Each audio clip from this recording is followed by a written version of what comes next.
CRO-AM Connections, connecting with Croatian-Americans through conversation and events to share our culture.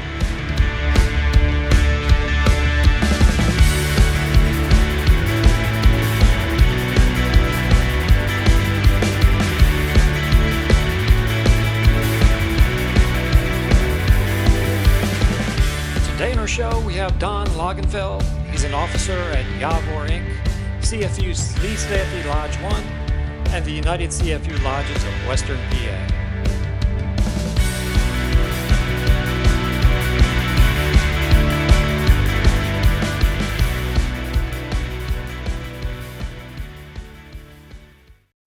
Thank you all for joining us today, and dobro nam došli. Today we're having a conversation with Don Langenfeld. He's the Secretary Treasurer of Javor Inc. and the United CFU Lodges of Western Pennsylvania.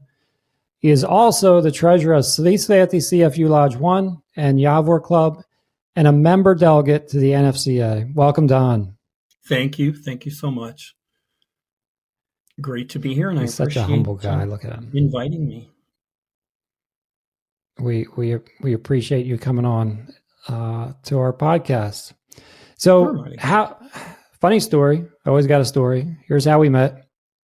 I was working on the Croatian-American Sports Hall of Fame. I was gathering addresses so we could send out marketing and contacts and all this other good stuff. And all I kept hearing about it, this guy named Don Langenfeld. Don knows everybody. Don's Western PA. He knows everybody. And so never got to meet Don until I was going to the annual NFCA meeting. And as usual, I was trying to find a seat in the back of the room. And there was one seat next to this guy. And so I started unpacking my stuff and I introduced myself. And the gentleman says, "Hi, I'm Don Langenfeld." I'm like, holy cow. I've heard about Don. And I'm sorry, Don, I had this vision in my head of this elderly gentleman that's been around a bit, which is not you. You've been around a bit, but you're not this elderly gentleman. Oh, thank you. At least the vision I had in my head, right? Yeah, and we got to talking. I finally got to meet Don. It was like kismet. It's like Don, and here I am sitting down next to Don. It was awesome. And so we had some. We had some chuckles. We did. We certainly did. It's nice to hear those. We did.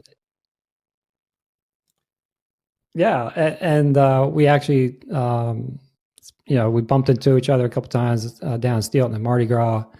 Had some conversation there, and I said, "Hey, let's get you on the podcast." And here you are, and I appreciate you coming on. So, Don, how we do this show? Just so, thanks, Don.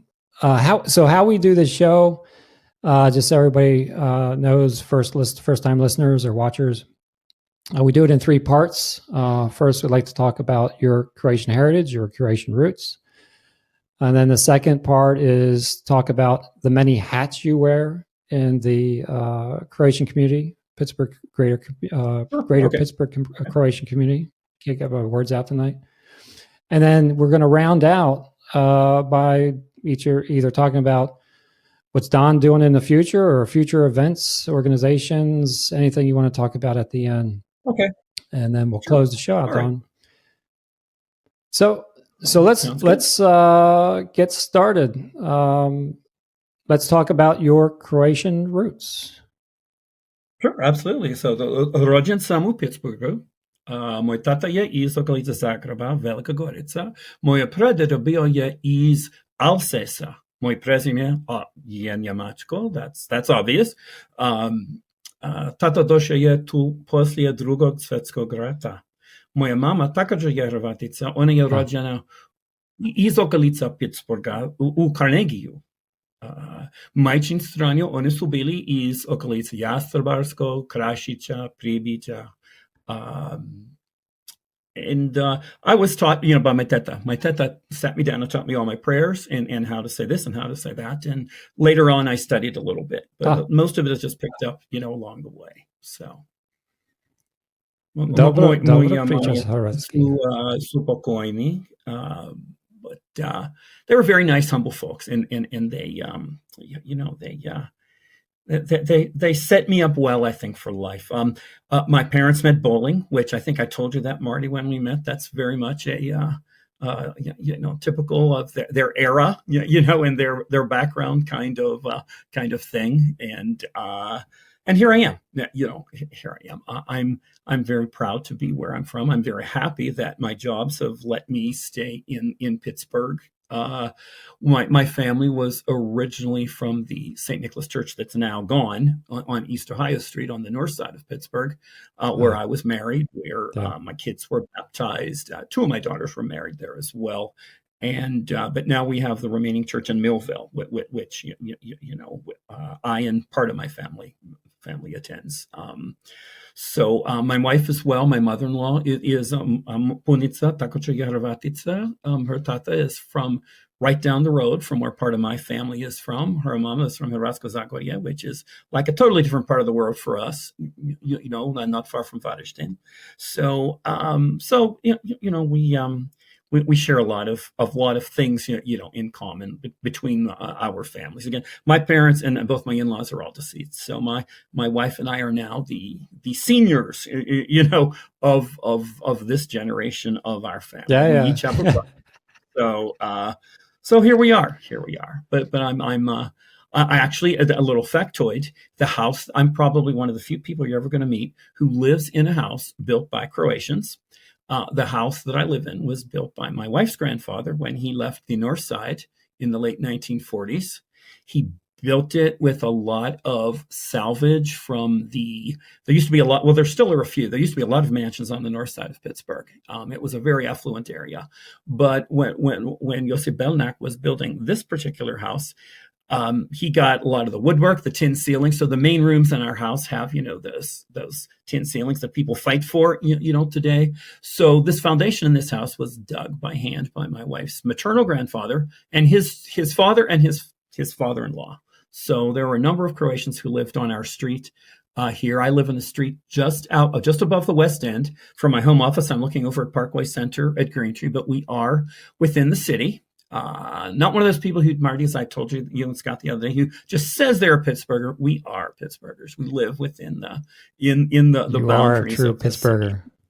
I'm quite adamant about that. So, but there used to be, I think, maybe 7-8 families on our street who, it's kind of funny. They were all from the same place where our family was over there. It was really, when I was in Croatia, our kuma, her last name was Kostelac. And I see this town right by Pribic, which is one of our towns, is Pribicki Kostel. I mean, it's just, it's their kuma was right up the street, and she went to church with us every Sunday too. So it's just, I'm like I said, I'm very happy to be a Pittsburgher, happy that my career for many years has allowed me to stay here. So it's a great place to raise your family. So. Yeah. Have you, were you able to go back with either your parents or your wife's parents to Croatia and visit? Never with any. No, I always went. I've been there 5-6 times. Always, a couple of times I went by myself because I like to travel by myself. I don't like to wait for like 10 people to decide what they want to do for dinner, but I have gone on a couple of tours. Like I went, my oldest daughter and her, my oldest daughter and her family, that my oldest daughter's children are all graduates of Jadran from Aliquippa. And they've performed at 2 festivals there. But 2018, I went with my daughter and her 3 girls, to the festival in Zagreb. So that's the first time anyone in my family went, besides me. So it was no. I mean, if I could snap my fingers and be there, I would be there. I could drink coffee all day long. In Zagreb, ja sam pravi Hrvat, želim kavu svaki dan, cijeli dan. But I hate the flight. It's just, it's terrible. So. The I was going to also comment on the cafe part too, right? It's who doesn't love sitting in a little cafe, having some coffee, and just people watching. Oh my gosh, yeah. What my granddaughter Emitsa, she was a senior in high school last year, and again it was her second trip, and she said the main reason she wanted to go was to have kavas mlieko, coffee with milk, that you can drink. It's not like latte here, which there's just something special about it, so I'm proud I've at least passed that part on, to the next generation. Yeah. So yeah. So just curious about the house. Is that hopefully going to stay within the family, or I'm just curious. It's mine and my your wife's. Kids excited about keeping that in the family?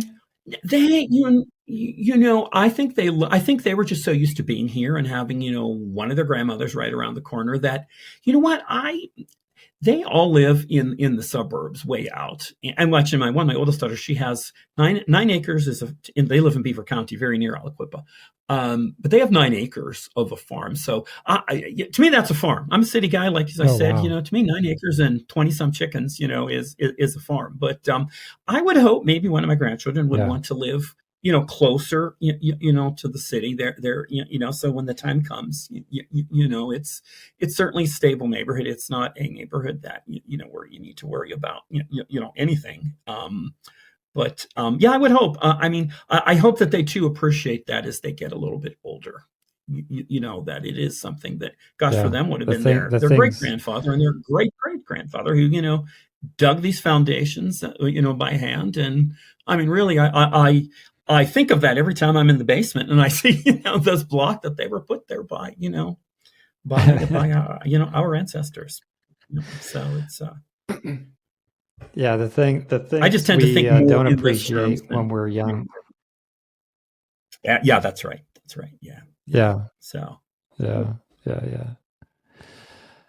All right. So, thanks for giving us your little bit of family history. Sure. And let's get into. I don't know how you do it, Don. The many hats. I'm going to read down, if you don't mind. Sure. All the organizations that I think I'm aware of that you're engaged in. There could be more. I'm sure there's more. I don't know whether you're in the doghouse sometimes with your wife or not. But so Javor Inc., Javor Club, Svi Sveti CFU Lodge 1, United Lodges of Western PA, Croatian Correct. Picnic Grounds in Millvale. I know they're connected to the United Lodges, but you still do all the scheduling there and everything that goes on. Yes. St. Nicholas Church in Millvale. You've done a lot there, or lectern, but you're also sitting on they're getting ready to celebrate their 125th anniversary. Yep, June 1st. Yep, and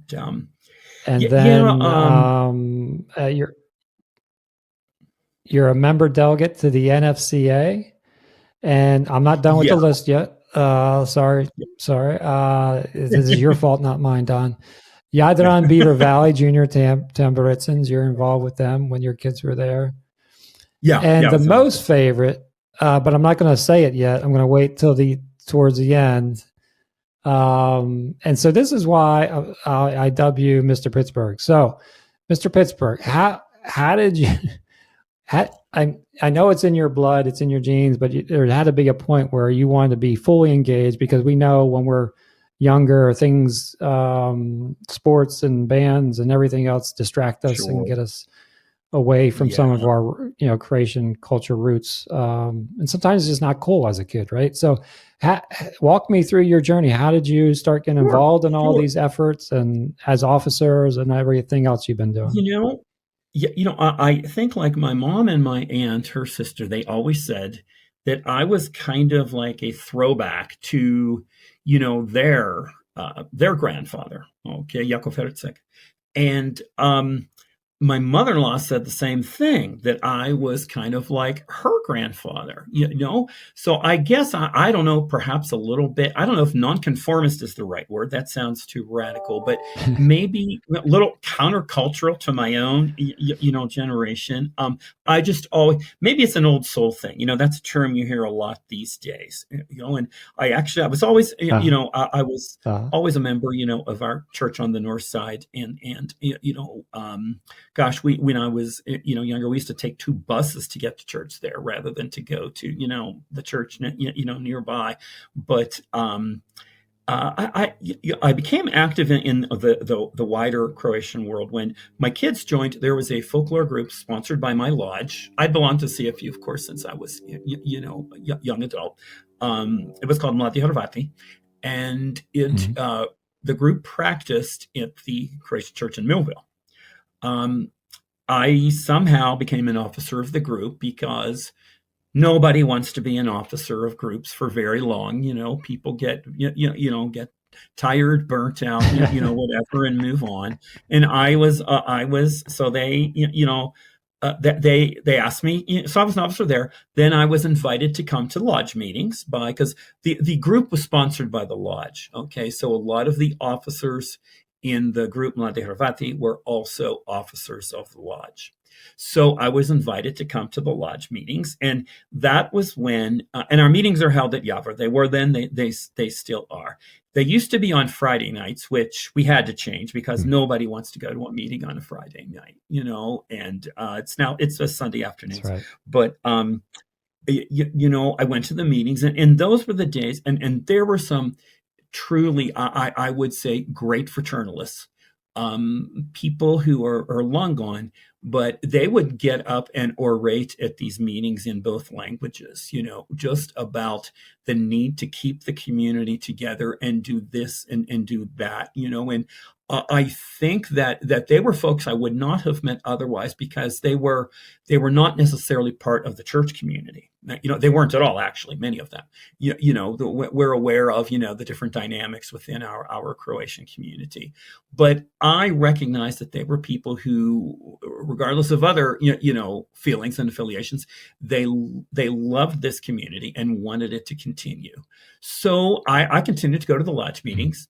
The way the United Lodges of Western Pennsylvania works is you are sent to the annual meeting as a delegate from your lodge. So they sent me as a delegate from my lodge to the annual meeting of the United Lodges. It was held at the Croatian Club in Duquesne. And I can still remember the nominating committee who got me onto that board more than half my lifetime ago.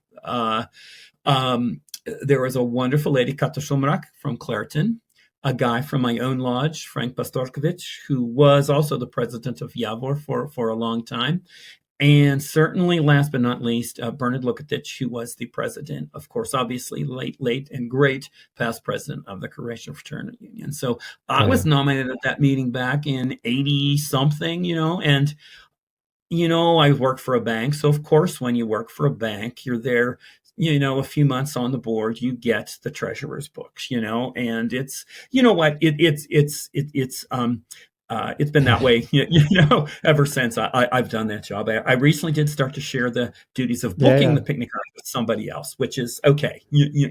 I still write all the checks and pay all the bills, and do our annual, financial report for the center. So yeah, the Croatian Center, and maybe I'm sure, Scott, you've probably been there on visits to Pittsburgh back, and I don't know, Marty, if you've ever been there. I know a lot of folks from Stilton have been there, but it's really it's still a very. I actually haven't yet. Yeah, you will. We'll get you there. It's your basic picnic grounds, but it is. There are just so many memories there, and it's just a wonderful place. It's kind of like it takes over what the clubs do in the fall, winter, and spring. With events, the picnic grounds take over for the summer.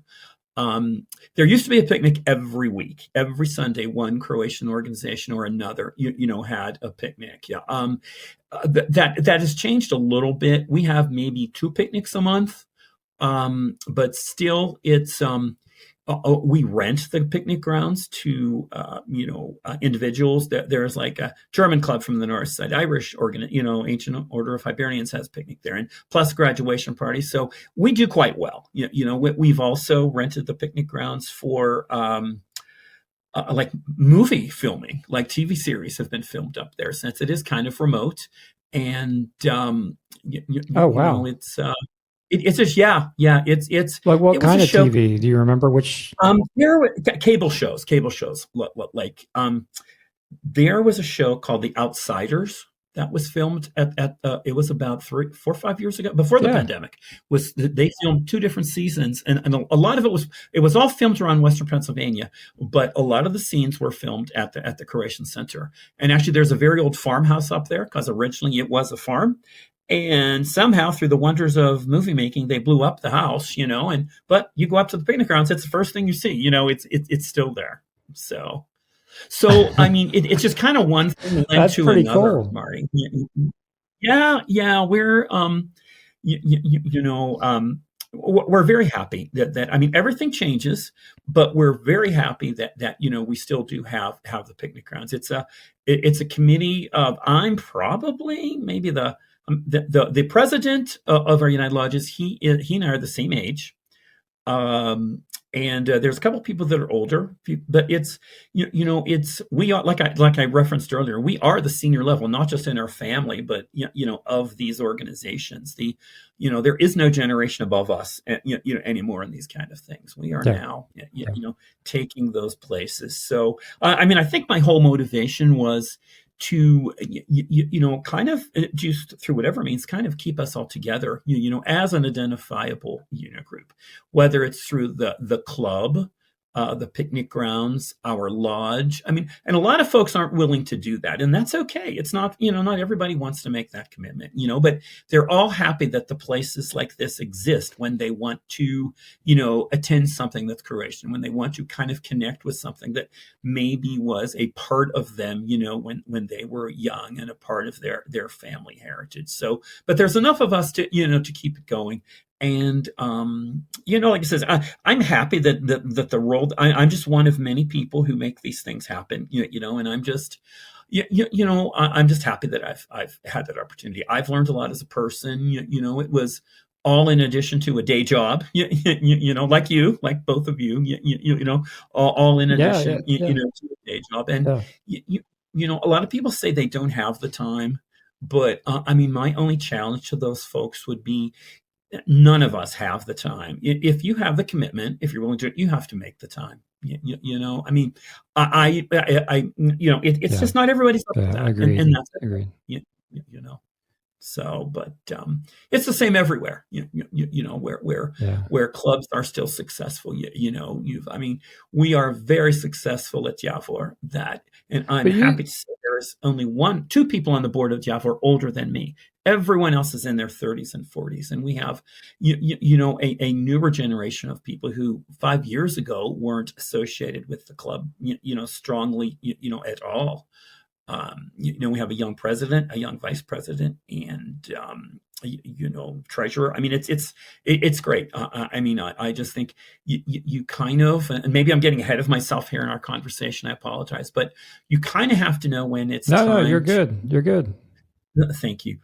You kind of have to know when it's, how you have to know when it's time to leave the party. You kind of also have to know when it's time to move things on to other folks too, and if things have to change to continue, well, then let's have that happen. I don't take change well. I never have.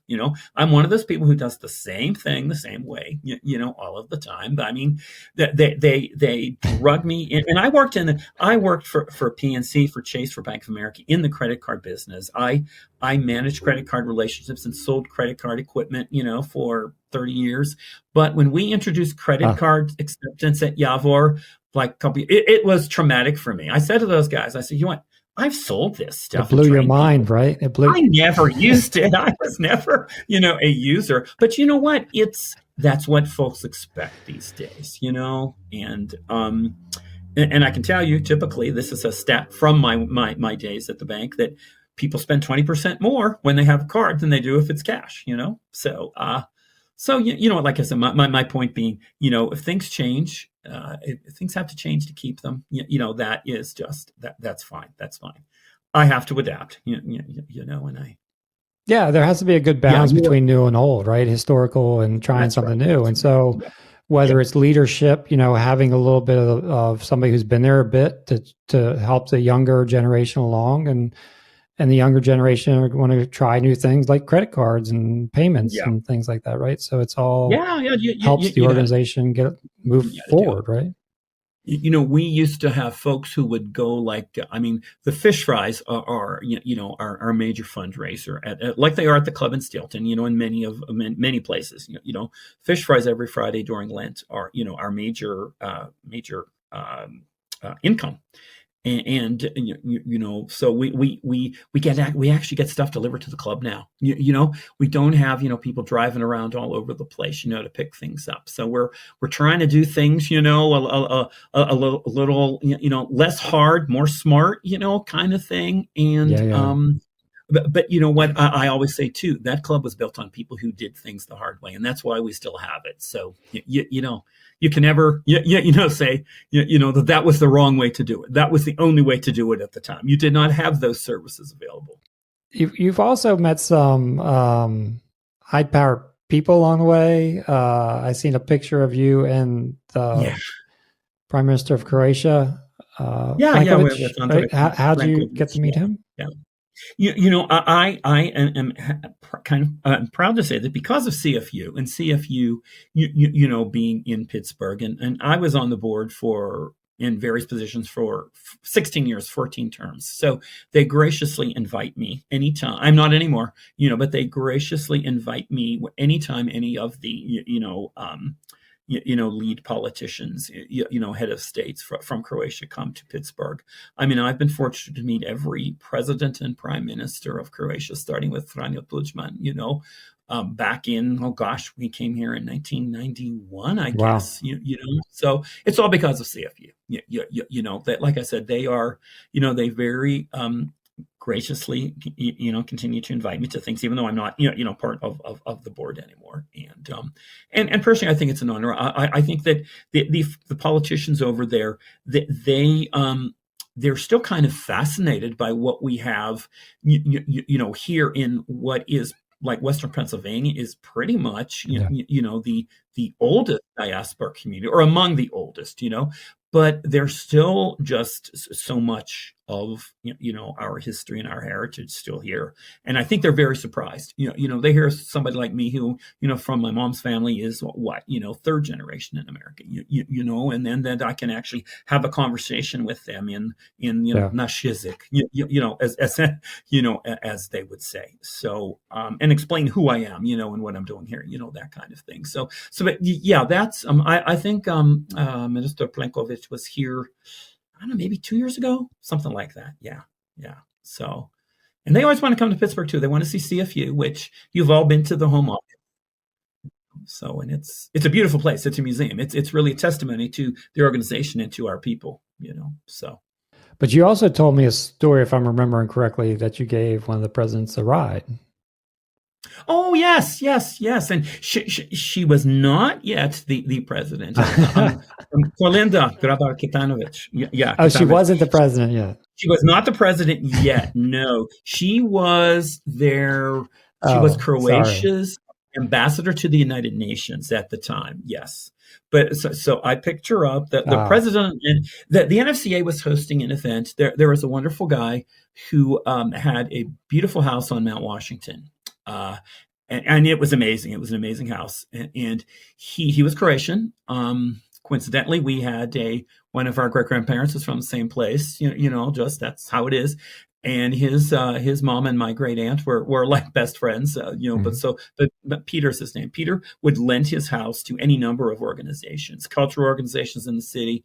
And he also lent it to the NFCA. He lent it to events for the church. So he was holding this event. The NFCA was holding an event. And the late Bill Vergot, who was the president at the time, he said, Don, you have a nice car. Would you pick this woman? She's ambassador, Croatia's ambassador to the UN, up at the airport. So yeah, and I picked her up, and she had this huge guy with her who was, I guess, shoved him in the back seat of the car, and it was a Saturday, and what Saturday can be like, coming to the airport to try to get into town, so I'm driving through back roads, through like McKees Rocks, to try and beat the traffic to get her there. And we did get her there. We did get Kolinda Grabar-Kitarović to the place, for so I kind of like to say that seat in the car is the presidential seat, so.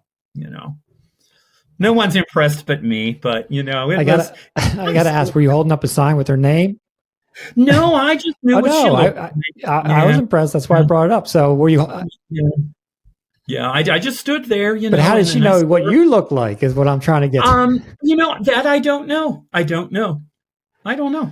Maybe I look trustworthy. I don't know. Some stranger coming up to her and say, "Hey." Yeah. Maybe someone sent her a picture of me. I'm not sure. I'm not sure, All Marty. right, I'm going How to drop she. another name.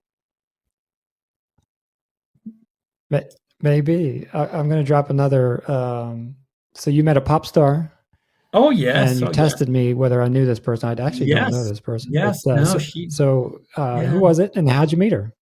Well, Taichi, sorry, the name she goes by, Tatiana, and she married an American guy, and her name is now Cameron. Tatiana, Cameron. Taichi was described to me as before in the former Yugoslavia, she was the equivalent of the Britney Spears of the former Yugoslavia. She was popular in Huh. all of the republics, even though she is Croatian. I met her. She actually performed a couple of times. She did a series of religious shows, and two of them were at our church at St. Nick's, in Millvale. She did them during Advent. It was kind of her thing. She did these, shows during Advent, and I met her again. She came back, and she was. Oh, gee, she was in Alquipa. She performed. There was for somehow all of these big names. I don't know if you're familiar with the also Johnny Stepanichev, Dalmatian guy who's a singer. They were actually performing at the Croatia Club in Alquipa, and it was just So I've met Taichi many times. Well, I should say many times, several times. So does she remember me? I don't know, but I remember her. So. But yeah, she was a big deal over there. She was a big deal. And anybody 40 and up from former Yugoslavia is going to know Taichi. So, and so that's why you're Mr. Pittsburgh. You're don't know all over Pittsburgh. Every Croatian in Pittsburgh, just about. High profiling. My kids tease me about that. Like when we were there, I was there with my kids in Zagreb in the Sheraton, which was the main hotel. A guy comes up to me and he said, "Don," and I said, "Oh, Mario, yeah." I mean, he was, he was a cousin of a friend of mine, but we'd spent a lot of time, like 10 years before that, on a trip. He just happened to be at a luncheon, that was he worked for the city of Zagreb at the time for the mayor, and he just happened to be at a luncheon there. But it's just, it's kind of funny. So it's a nice connection too, So yeah. Yeah, I mean, I guess I do know a lot of people. I guess I don't really think about it, but yeah, my kids like to remind me of a lot of people. Meeting Mario meeting Mario in the Mario in the show. This is probably the same place where I'd last seen that guy, like 10 years before, when which is kind of also kind of funny. So. All right, so I got to ask you, but I was keeping this from you because I find it intriguing.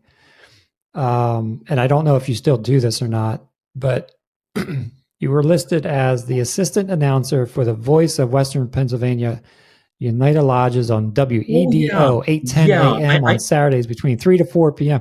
Are you DJing? Yes. Were you DJing too? Come on. Well, there were many of us who were for a while. Yeah, the radio program is still on the air, but there's one person who pretty much does all of it now. It was it was an honor to do the program.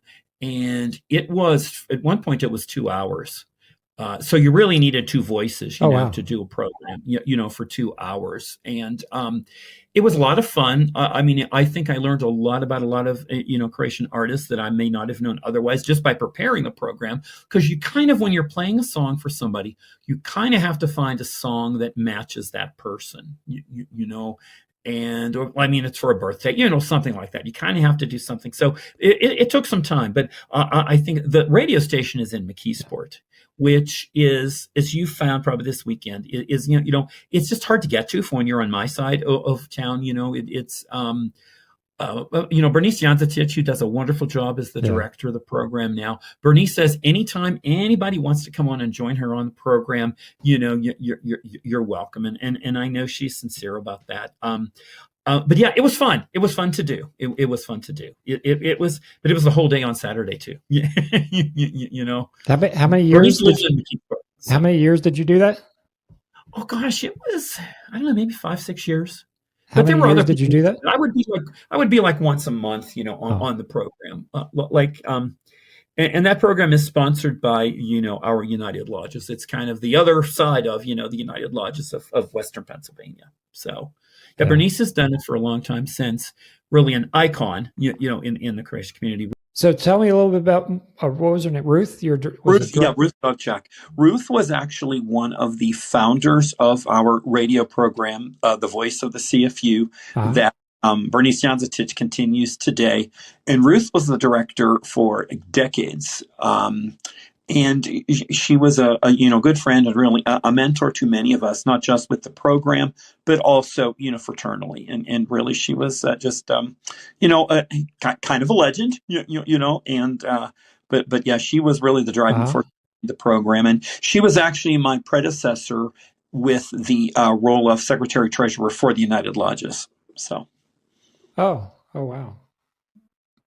yeah, Is so. she still there, or is she? No, she died. Oh gosh, maybe 10 years ago. Yeah, Kuma Ruthie passed. Okay. Didn't realize that. Okay. Well, we're heading towards the third part of our show, Don, and just want to see if there's what's in the future for Don. Is there more activity, or are there events you want to plug and talk about, like what's happening at the 125th Yeah. anniversary of Oh, Millvale? uh, yeah. That is probably the biggest thing that's happening in this Okay. community. This year. Again, it's the 125th anniversary of St. Nicholas Croatian Parish in Millvale. It is on Sunday, June 1st. Mass is at 10 a.m. at the church. The bishop will be there. Oh wow. And it's I believe Croatian ambassador will also be there, or he's been invited. Hmm. And then it's followed by a luncheon. So it's we're putting together a book, as you know, commemorative book, and those pretty much are just building stones on built upon rather on the prior book, the 100th anniversary, that sort of thing. I Yeah. mean. It's kind of noteworthy that there were 5 Croatian parishes in the Diocese of Pittsburgh. There was Northside as well as Millvale. There was Rankin, of course, Mhm. and there was McKeesport, and there was Ambridge. But the one in Church of Millvale is the only one, which remains. And we still have Mass in Croatian once a month. On every fourth Sunday, it is. Father Mars Dolcic comes from D.C. Yeah, Father Morris. And everybody knows Father Morris, it Yeah, seems. yeah. Yeah, a wonderful priest and a wonderful friend. And he does a lot of traveling, to make his contribution, to these Yeah. various communities. So he's he's great. He's great. But anyway, he will also be one of the concelebrants at the Mass, along with Yeah, Father Nick Vaskov, who is the pastor, at St. Nick's. So that'll be a nice. We're hoping to get out to that. Sounds like a yeah, nice yeah. event. Forward to So, seeing. so the mural. I know they're working. There's famous murals there, so you could talk a little bit about Yes, that. And I yes. know they're working on the conservation. Is that going to Yeah. be done in time, or what's the schedule of that? Yeah, the Society to Preserve the Murals. It's got a very long name. It's the Society to Preserve the Millvale Murals of Maksavanka. And they really are they are a distinct entity from the church, but they work hand in hand with the church. Since, of course, the murals are inside the church. Yeah. They are in kind of the last stretch of the I think the restoration. They are now on the far right side of the church, and it's amazing that the scaffolding is like a full four stories. So the Mural Society, the director, Yeah. she said, if you sign the relief, we'll let you walk up there. I missed it when it was over like the main part of the church. A friend of mine went up. I'm very jealous, so I'm going to sign that release just so I can walk up, and touch the ceiling.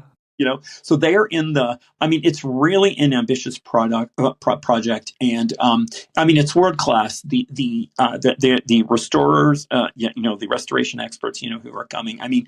Honestly, if you'd see it, it's such painstaking work done with like Q-tips, and it really takes Yeah. not just talent, but infinite patience, to work on that. And it's amazing when you could see one half of the church was done versus the other half, just the difference, the brilliance in all of the colors. And And that's years of candle smoke, and let's face it, years of Pittsburgh pollution, from its industrial days. I mean, the church sits just above the Allegheny River, and on the opposite side of the river, where Lawrenceville was just loaded with various types of manufacturing places. So that all contributed, to the regional pollution. But it's amazing. It's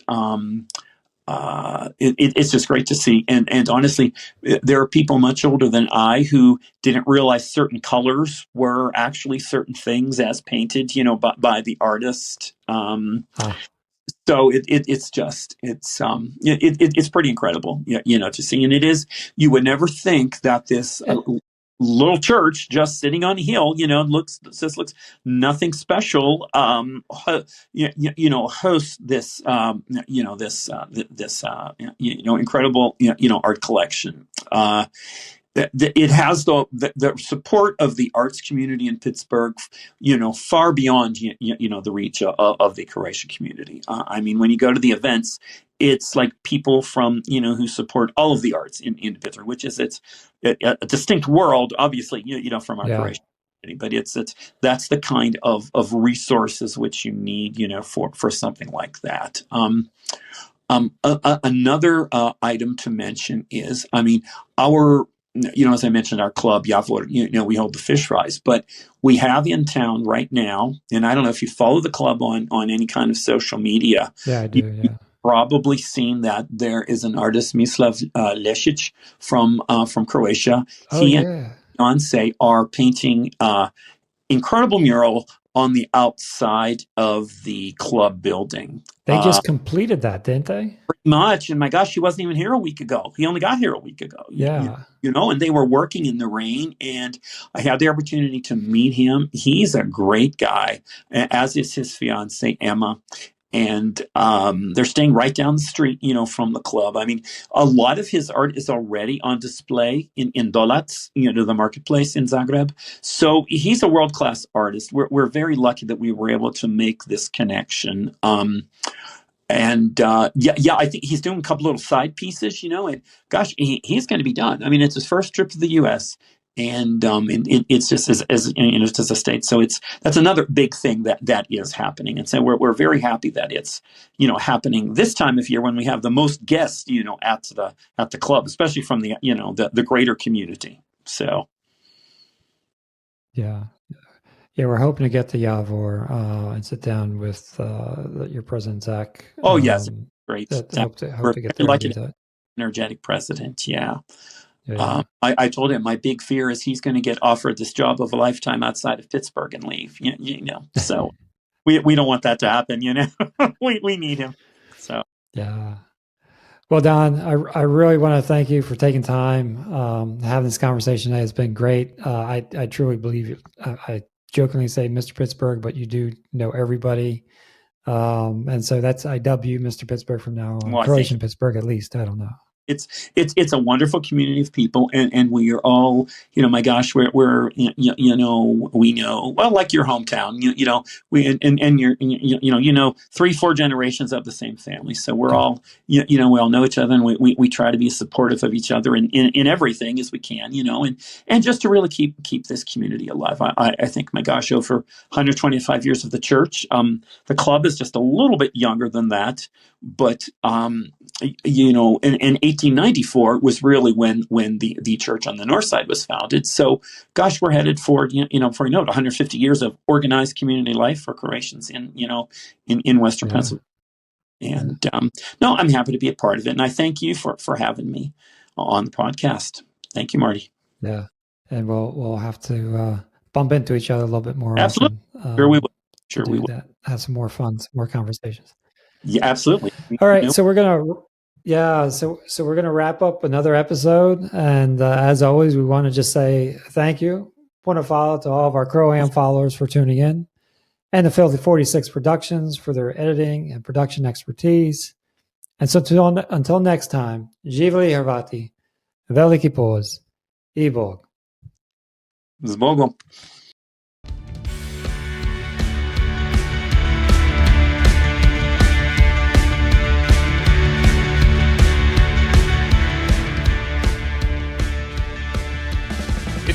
appreciated this interview or past interviews, or if you know of someone that we should interview, please feel free to reach out to us via email at CRO-AM Connections@gmail.com.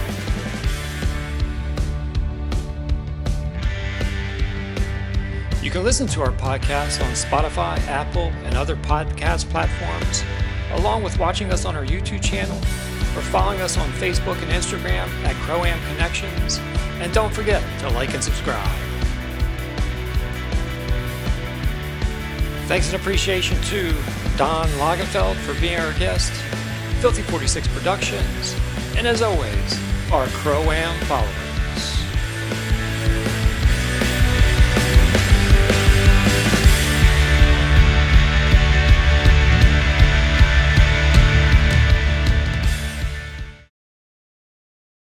Follow.